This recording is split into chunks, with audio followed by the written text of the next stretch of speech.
శుభం బియాదు శ్రీ గురుభ్యో నమః. కర్కాటక రాశి వారికి క్రోధనామ సంవత్సరం. ఈ క్రోధనామ సంవత్సరంలో కర్కాటక రాశి వారికి ఏ విధంగా ఉంది? ఈ కర్కాటక రాశి వచ్చేసరికి మనకి ఏమొస్తుందంటే పునర్వస నక్షత్రం 4వ పాదం వస్తుంది, పుష్యమి నక్షత్రం, ఆశ్లేష నక్షత్రం కనబడుతుంది.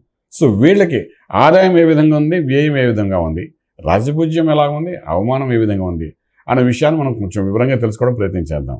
ఈ కర్కాటక రాశి వారికి ఆర్థిక వ్యవహారంకి వచ్చేసరికి కర్కాటక ఆదాయం 14 భాగంలో కనబడుతున్నాయి, వ్యయం చూస్తే 2 భాగాలే కనబడుతున్నాయి. అంటే అదృష్టమైనంత కర్కాటక రాశి వారికి ఆదాయంలోనే కనిపిస్తోంది. మొత్తం 12 రాశుల్లోని కర్కాటక రాశి వారికి అధికమైన ఆదాయం దగ్గర కూడా 14 భాగంలో అంటే సంపూర్ణమైన ఆదాయం ఉంది. అంటే 14 భాగాల కంటే ఎక్కువ ఎవరికి ఉండదు పాయింట్స్ మొత్తం.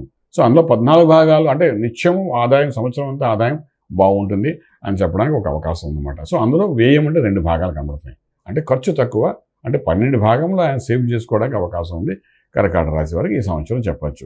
అలాగే మనం తీసుకునేప్పుడు రాజపూజ్యం, అవమానం దగ్గరికి వచ్చిన 6 భాగంలో రాజ్యపూజ్యం కనబడుతుంది, 6 భాగంలో అవమానం కనబడుతుంది. సో అవి 2 కూడా సమతుల్యంగానే ఉన్నాయి. అంటే ఎంత గౌరవంగా ఉంటారో అంతే మనకి చిన్న చిన్న అవమానాలు కనబడుతున్నాయి. ఇవన్నీ ఒక ఎత్తున పెట్టుకుందాం. ఆదాయం చాలా బాగుంది కాబట్టి కర్కాటక రాశి వారికి ఈ సంవత్సరం పుష్కలంగా ధన ఆదాయం ఉంది కాబట్టి భయపడక్కర్లేదు. ప్రత్యేకించి రైతాంగానికి, రైతులు మనకు వెన్నుముక్క లాంటి వాళ్ళు ఈ ప్రపంచానికి కానీ భారతదేశానికి కూడా.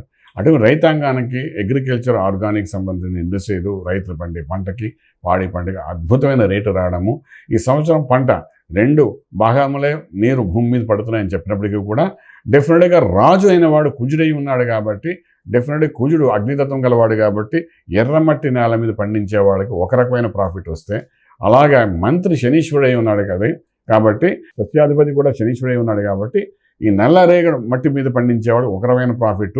సో 2 రకాలుగా కూడా 2 రకాల మట్టి మీద పండించేవాడు ఇద్దరికీ కూడాను ఆర్థికంగా మంచి ప్రాఫిట్స్ వచ్చే అవకాశం అయితే బాగా ఉంటుంది. మనకు పత్తి విత్తనం పండుతుంది, అలాగైతే ధాన్యం పండుతుంది, అదేవిధంగా గోధుమ పండుతుంది. అలాగే మనం తీసుకునేసరికి కూరగాయలు అంటే వెజిటేబుల్స్ అన్నిటి కూడా పండించే వాళ్ళందరికీ టమాటా దగ్గర నుండి పెంచే వెజిటేబుల్స్ పండించే వాళ్ళు కూడా చాలా అద్భుతంగా పండుతాయి. స్పెసిఫికలీ మనకు మిర్చి పండించే వాళ్ళు కూడా మంచి రేటు వచ్చే అవకాశం బాగా కనబడుతుంది. కర్కాటక రాశి వారు ఏ రకంగా ఆరంభించినా కూడా ఆర్థికంగా బలోపేతమే అవుతారు తప్ప ఏమాత్రం బలహీనపడే అవకాశం ఈ సంవత్సరంలో ఏం చెప్పవచ్చు. అలాగే ఉద్యోగరీత్యా చేసే ప్రయత్నాలు ఎవరైతే చేసుకుంటున్నారో అందులో ప్రమోషన్స్, ఇంక్రిమెంట్స్ రావడము, తర్వాత ఉద్యోగంతో పాటు డెప్యుటేషన్ మీద ముందుకు వెళ్ళడము, అందులో కూడా ఇన్కమ్ రావడము. అలాగే కొంతమంది చూడండి ఐటీ వాళ్ళు ఇండియాలో ఉంటుండే ఆన్లైన్ సర్వీసెస్ అంటే వాళ్ళు ఏంటంటే అదే కంపెనీ వాళ్ళు విదేశాలకు పంపిస్తుంటారు. అలా పంపించేటప్పుడు ఇక్కడ జీతం అక్కడ జీతం 2 వస్తుంటాయి. అటువంటి అవకాశాలు కూడా కర్కాటక రాశి వాళ్ళు కలుస్తుంది. ఆర్థికంగా చూసుకునేటప్పుడు ఉద్యోగమే కాకుండా ఎడిషనల్ ఇన్కమ్ కూడా వచ్చే అవకాశం కర్కాటక రాశి వారికి బాగానే కనిపిస్తుంది. ఓకే, అలాగే వ్యాపారం చేసేవాళ్ళు ఇన్వెస్ట్మెంట్ ప్లాన్స్ చేయండి, బ్రహ్మాండంగాను డబ్బులు అయ్యే అవకాశం ఉంటే ల్యాండ్ మీద ఇన్వెస్ట్మెంట్ చేయండి. వీళ్ళు చేసే వ్యాపారంలో ఫుడ్ ఇండస్ట్రీ, అలాగే మనకు చూసుకుంటే ఫార్మా ఇండస్ట్రీ, ఇవి 2 కొంచెం న్యూట్రల్గా ఉన్నప్పటికీ కూడా real estate, construction, steel, cement, iron, power plant, solar system, infrastructure, education institutes, coaching centres.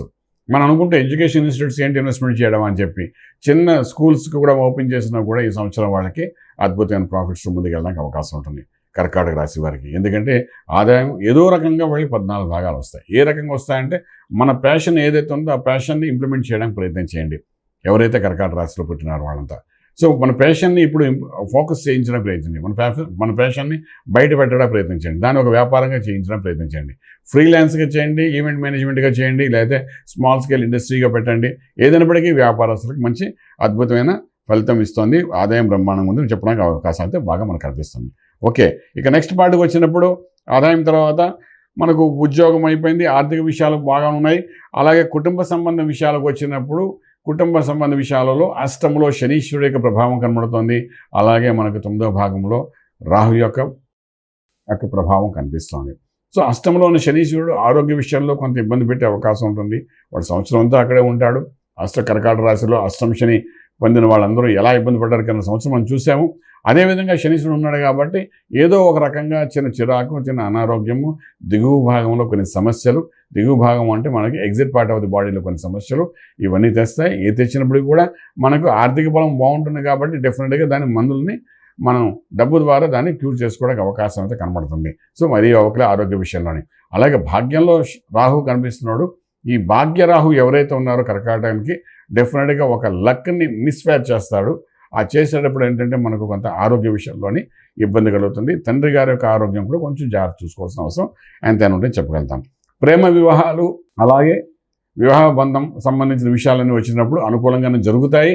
అలాగే మనకి ఏంటంటే శుభవార్తలు వింటారు, శుభమైన కార్యాలు చేస్తారు, అలాగే శంకుస్థాపన జరుగుతాయి, భూమికి సంబంధించిన పూజలు చేస్తారు, స్థలాలు కొంటారు, మళ్ళీ అదేవిధంగా భూమి కొంటారు, అదేవిధంగా ఫ్లాట్స్ కొంటారు. అంటే మీ యొక్క ఆర్థిక బలాన్ని బట్టి ఉద్యోగస్తులు అయితే ఫ్లాట్స్కి వెళ్తారు, వ్యాపారస్తులు అయితే ల్యాండ్స్కి వెళ్తారు. ఈ రకంగా ఏది కొనాలన్నా భూమి మీద పెట్టిన డబ్బు మాత్రం ఖచ్చితంగా డబుల్ అవుతుంది, త్రిబుల్ అవుతుంది, చక్కగా ఉంటుంది, ఆర్థిక బలం పెరుగుతుంది. అంటే ఆర్థిక బలం పెరగడం అంటే ధన రూపేణా కాదు, వస్తు రూపేణా కూడా మనం పెరగడానికి అవకాశం బాగా ఉందని చెప్పగలుగుతాం అన్నమాట. అలాగే విదేశీయులకు వెళ్ళి చదువుకోవాలనుకున్న విద్యార్థులకు అనుకూలంగా కనబడుతున్నాయి. ప్రయత్నం లోపం లేకుండా చేయకండి, సెకండ్ హాఫ్లో బాగా ఖచ్చితంగా పెట్టండి.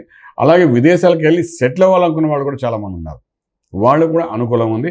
అలాగే విదేశాల్లో ఆల్రెడీ చదువుకోవడానికి వెళ్ళిన వ్యక్తులకి చక్కటి ఉద్యోగం నుంచి ఎస్టాబ్లిష్ అవుతారు. మే తర్వాత అద్భుతమైన ఉద్యోగాలు వస్తాయి, డెఫినెట్గా సక్సెస్ అవుతారు. ఇప్పుడు ఆల్రెడీ కొంతవరకు ఇబ్బందికరమైన పరిస్థితి విదేశాల్లో కనబడుతున్నాయి ఉద్యోగాలకి. ఇవన్నీ కూడా మే నుండి కోలుకుంటాయి, అక్కడ నుండి మంచి యోగాన్ని తీసుకునే అవకాశం బాగా ఉంది చెప్పగలుగుతాం. అలాగే మన ఆరోగ్య విషయం గురించి మనం మాట్లాడుకున్నాం, రైతాంగం గురించి మనం మాట్లాడేసుకున్నాం. విద్యార్థులు ఇంకా ప్రయాణాల విషయాలకు వచ్చి ప్రయాణాలు చేస్తే బాగుంటుందా బాగుండదా అనే విషయానికి వచ్చిన ప్రయాణాలు అష్టంలో శనీశ్వరుడు ఉన్నాడు కాబట్టి కొంచెం ఆచితూచి 1-2 సార్లు ప్లాన్ చేసుకుని ఒకరిగా కాకుండా తోడుగా ప్రయాణం చేయడానికి ప్రయత్నం చేయండి. ఒక సింగిల్గా వెళ్ళే ప్రయత్నాలు ఏమైనా ఉంటే మాత్రం 1-2 సార్లు మనకు కన్సల్ట్ చేసుకుంటూ ఇన్ఫర్మేషన్ ఇస్తూ చాలామంది ప్రయాణాలు చేస్తారు, ఎవరికి చెప్పకుండా ప్రయాణాలు చేస్తారు. ఎందుకు చెప్పితే పని అవుదేమో అని చెప్పి ప్రయాణాలు చేస్తుంటారు, దూర ప్రయాణాలు చేస్తారు. అలా కాకుండా ఎవరికో ఒకరికి డీటెయిల్గా చెప్పి వెళ్ళడానికి ప్రయత్నం చేయండి. ఎందుకంటే ప్రయాణాలు అష్టంలో శనీశ్వరుడు ఉన్నాడు కాబట్టి ఏదో చిరాకు పెడుతూనే ఉంటాడు. ఆ పెట్టినప్పుడు మనం ఎవరు చెప్పకుండా వెళ్తే మనకు మళ్ళీ సహాయం చేయడానికి ఎవరు దొరకపోవచ్చు. సో అటువంటి జరిగే అవకాశం ఉంటుంది. ఇంకా ఆరోగ్య విషయంలో కూడా ఒక సమస్య వస్తుంది, ఆ సమస్య పరిష్కార మార్గం కోసం డాక్టర్ దగ్గరికి వెళ్తారు, డయాగ్నోస్ చేస్తారు, అంతా బాగానే ఉంటుంది. కానీ మన కడుపులో మాత్రం ఆ రోగంగానే ఉంటుంది. అంటే డయాగ్నోస్ చేసినా కూడా ప్రాబ్లం ఏంటో ఐడెంటిఫై చేయలేని పరిస్థితి ఏర్పడుతుంది. ఇది సంవత్సరం అంటే ఈ చిరాకు మీకు ఉంటూనే ఉంటాయి.